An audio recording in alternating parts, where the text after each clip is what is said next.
to Your Wealthy Self with me, Regina Martinelli. This show is about money and a whole lot more. Since wealth begins from within, on this show we focus on being able to expand your capacity for money, success, abundance, and inner wealth for you to have what's most important to you inside and out so you can be your wealthy self. Your wealthy self isn't just about your wealthy self is about honoring your wholeness, that you actually are enough just as you are to have what's most important to you. And what's important to you might be freedom to have more success and money without guilt or shame, or maybe it's the ease in being unapologetically you, or more certainty in your sense of purpose, or feeling daily joy and fulfillment within yourself. Whatever it is that's the most important to you, whatever makes you feel like you're wealthy both inside and out. We say you can create whatever that is without struggle, without fear, overwhelm, or shame. You can actually do it with ease, joy, and certainty. That's what we're all about on this show. And we do all of this through the lens of money, because money is a spiritual highlighter.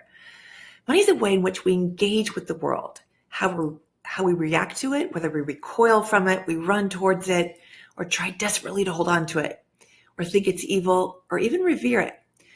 However we engage with it reflects how much we will allow ourselves to have, how much we feel we deserve or are worth of holding it and keeping it, especially on a subconscious level. Consciously, we may want more and be able to trust ourselves with our choices around money, yet subconscious, we may be sabotaging that exact desire.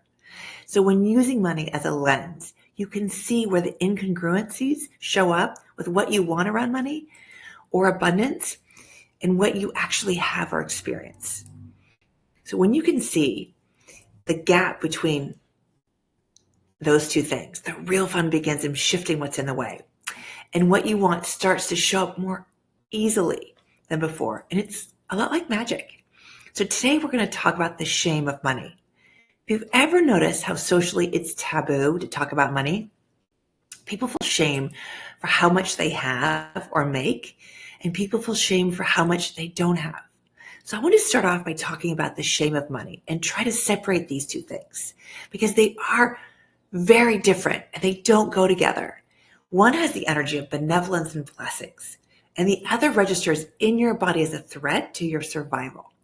So it would be quite useful to untangle them because you wouldn't want your nervous system to be threatened by having more blessings or more money come your way. Would you? No. Excuse me. So shame, we all know it. We've all at one point or another had a parent, teacher, or authority figure cast shame on our behavior in some form or another. Maybe it was verbal, like, how dare you? Or they may have said something like, who do you think you are? You should be ashamed of yourself. Or maybe it was the silent treatment or a scornful eye from across the room. Or maybe you had lots of these in a buffet of shame growing up. I want to define shame, how the dictionary defines it, as a feeling of embarrassment or humiliation that arises from the perception of having done something dishonorable, immoral, or improper. So shame in childhood is really about authority figures having control over youngsters and what they perceive as improper behavior. And this technique of shaming works so well that parents, schools, governments, communities continue to use it at any age to try to control behavior. And this is nothing new, unfortunately. See, shame has one of the lowest frequencies. Its frequency registers lower than fear in our bodies. Shame registers as a death threat in the system, meaning that if I put electrodes on your brain and your nervous system to track the response during someone shaming you, your body would act like it's fighting for its life. Because shame registers as a death threat, which also brings in fear. This is why it's used by so many authority figures to try and control behavior. And that is very destructive, yet it's also a very effective technique. But there's another way to motivate people that's better than shame. It's through love. And I'll be talking more about this in coming episodes. And when we feel shame, it makes it incredibly hard to manifest something that would give us joy on top of that low frequency of frame. It's our shame. No one has ever been shamed into happiness. When the frequency of joy and happiness, when you try to create on top of joy and happiness, that makes it so much easier to manifest something. Because it actually lifts you up. Those frequencies are higher versus shaming brings you down. Like when you've been shamed about not being good enough, and then you're trying to create evidence that you're good enough by working harder or creating something or building a legacy. All those frequencies of shame around that start to create a more difficult path for manifesting what you want. Because of this, shame gets in the way of you having more choice in your life, having more freedom to be yourself, certainty and clarity, and being able to create your wealthy self. And I don't know about you, but as a child, I was shamed if I talked about money. If I wanted to know about money, it didn't matter how much we had, you just didn't talk about money because someone would shame you for having too much or too little based on their perception of what was too much or too little for you. Or you'd be shamed for enjoying the money you had too much or not enough. Again, it was always based on someone else's filter. It's ridiculous, right? And then there's the entanglement of shame with wanting more money. When people will say, it's materialistic to want more money, or you're greedy if you want more. They may even say, you have enough already and there's only so much to go around. And if you are a light seeker or consider yourself spiritual, the shame is that if you focus on money, then you are not spiritual. It's as if the desire to have more money disqualifies you from having a connection to all that is, God, the universe, or however you describe it. In other words, what they are alluding to is money taints the purity of your spiritual journey or connection. Really? Yet if money's pure energy, the pure energy of money is the energy of blessings and benevolence, that's like saying if you're really spiritual, you wouldn't focus on blessings and benevolence. Or money, the other thing to realize that money is one way the universe wants to bless us. So you have free will to disregard, dismiss, and recoil from these blessings. Yet wouldn't creating your vision of your beautiful life be easier if you let in the blessings from the universe, all that is, however you want to refer to it? Again, it's always a choice because you have free will of what you receive. Another way we get shamed is the shame in wanting to make more than your family who sacrificed so much for so long and who barely had enough. It's always a question of who are you to have it better, easier, more abundant than they did? Are you good enough to deserve to have it easier? Often when we don't feel worthy of the success we desire, we will augment our worth by creating struggle in our lives. This is where you hear people say, I'm successful and I sacrificed a lot to get here, but it was worth it. Or they may say, you have to work hard for money, or you have to put in your time, no pain, no gain. People try to combat this shame by then working hard for their money, so they feel more deserving of money. They will say, you have to work hard for money. It doesn't grow on trees. It's a sacrifice and it takes work to be successful. As a side note, when you believe you have to work hard for money, then you will have to work hard for your money. And I'll talk more about this in my upcoming episode on money beliefs. Anyway, these types of beliefs make speaking out loud about how much you want to make or naming your price for your services really hard. Saying what you really want can feel risky or scary because you could be upsetting others by wanting more or charging more. And that shame starts to bump up against you feeling safe. That is when doubts, worries, uncertainties, and concerns show up. And you start to turn against yourself. You don't reach for more. You don't charge more or enjoy what you have, all in order to join in someone else's perception of you don't need more. It's greedy to want more. There's only so much to go around. Who are you to have it better than others? You don't deserve it until you've really struggled enough. And when we buy into this conversation, it's just a conversation, these other people's perceptions of how our life should be, then there's a bit of relief on some level because we feel like we belong to that group. Our creature neurology knows it's safer in numbers to belong to a group, so that relief can feel good. Yet there's always a part of you that knows this is not your truth. And that's where the rub comes in, because we are denying who we are in order to belong. And it feels like we have to choose between who we really are or belong to a community or a family that we love, whose beliefs are not the truth for us. This is where we turn against ourselves, and it causes so many more entanglements, heartbreak, and diminished self-appreciation. I'll be talking about this more in coming episodes. It's a very, very important topic. We have a lot to discuss, if you can't tell. But here's the joke. It's so silly. All of this is other people's stuff about their worth, about their own deserving, and their own beliefs about their ability to have what they want. It has nothing to do with money. It has nothing to do with your worth or your being able to have what's important to you or your right to belong to a family or a group that you love. See, money is just energy. And if you experience anything else around money, shame, fear, overwhelm, greed, scarcity, dread, all of that has been projected onto it. And this is what creates entanglements, struggle, uncertainty, and blocks from money showing up in your life with ease, fun, and delight. See, money wants to support you. Money is the energy of blessings and benevolence. It's one way the universe, all that is, God, however you phrase it, it's one way the universe wants to bless you. I cannot say this enough. You can resist it, you can refuse it, you can recoil and shame it away, and it will comply. Money will comply to your dreading it, and it will go away. That is your choice. We all have an opening which allows good things into our lives. And the smaller the opening that you have, the harder and longer it will take for you to get what you desire. If it's super small, it's just going to drip, drip, drip in. So why not open it up just as big as you can and allow just a bit more into your life so that you can flow, it can flow more easily with more regularity, certainty, or with more fun. Everything you do to open that aperture a little bit wider, the more money can come to you and bless you and be an ally for you. I worked with a client recently, and what surprised me is she was willing to take money for work she doesn't like, yet feels guilty asking for money for the talents and services she does enjoy doing. Her incredible gifts and talents are needed in the world, yet telling herself consciously doesn't make a difference because she's still stuck.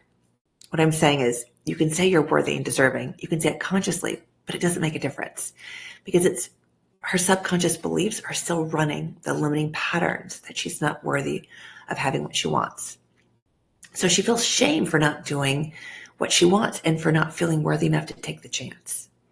Do you find yourself more willing to do jobs you don't like instead of pursuing the ones you love and feel good about being paid for it?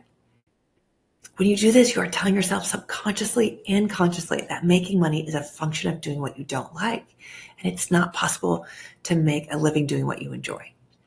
And the shame that goes with this is the symptom of not feeling worthy or good enough to offer something of real value.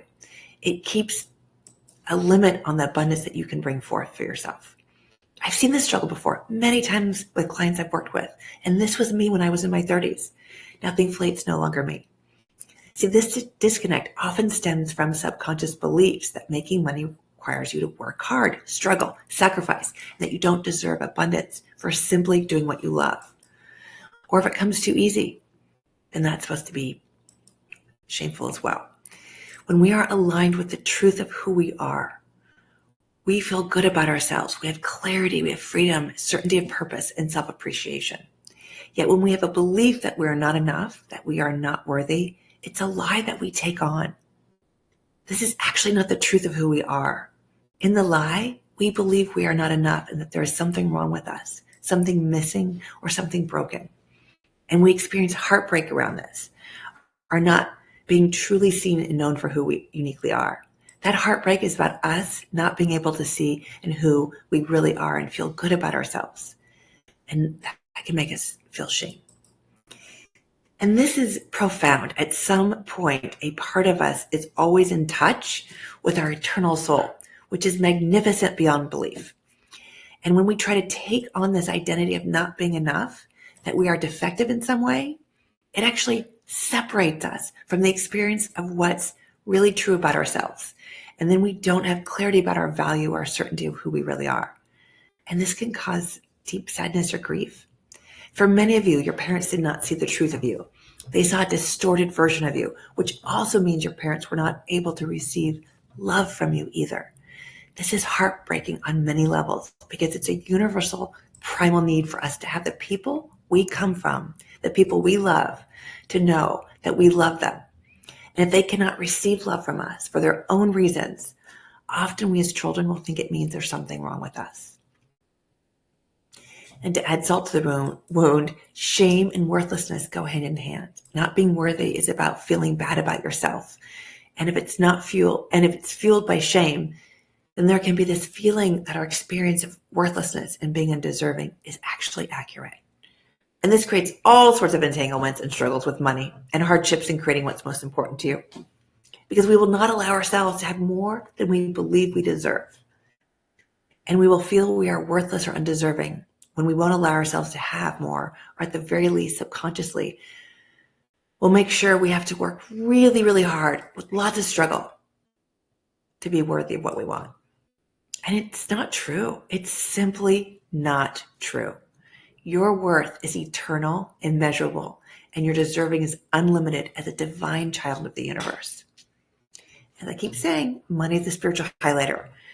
And it's great at finding where you feel undeserving, unworthy, where you feel shame or guilt or fear or any kind of constrictions or uncertainty and struggle and deep wounds.